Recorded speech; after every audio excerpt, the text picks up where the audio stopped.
Hi friends, hello সবাইকে। তোমরা সবাই কেমন আছো? আমি খুব ভালো আছি। তো সকাল সকাল দেখো আবারও শুরু করে দিয়েছি আজকে ঘর ঝাড়া।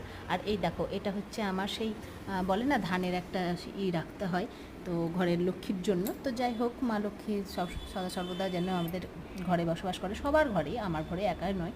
তো আর এইটা হচ্ছে দেখো, একটা ফুলের নিয়ে এসেছিলো আমার বর, খুব পছন্দের জিনিস। আর আমার না ঘর ঝাড়তে ঝাড়তে গান না শুনলে আমার একদমই ঘর ঝাড়া হয় না। তো আরেকটা জিনিস তোমাদেরকে দেখাচ্ছি, দেখো একটা, দেখতে পাচ্ছ? এইটা হচ্ছে অনেক দিন আগে এক জায়গায় ঘুরতে গেছিলাম, মালয়েশিয়া বোধহয়, আমার ঠিক মনে পড়ছে না। তো সেইখানে একটা ছবি এমনি তোলা হয়েছিল, মানে সবার সঙ্গেই তোলা হয়। আর এই দেখো আমার সব ঘর, এই ঘরগুলো যেহেতু লাগানো হয়ে গেল, মানে ঝাড়া হয়ে গেছে বলে লাগিয়ে দিলাম। আর এগুলো সব নামিয়ে নিয়েছি, একা একা করে সবগুলোকেই নামাতে হবে, নামিয়ে ঝাড়তে হবে।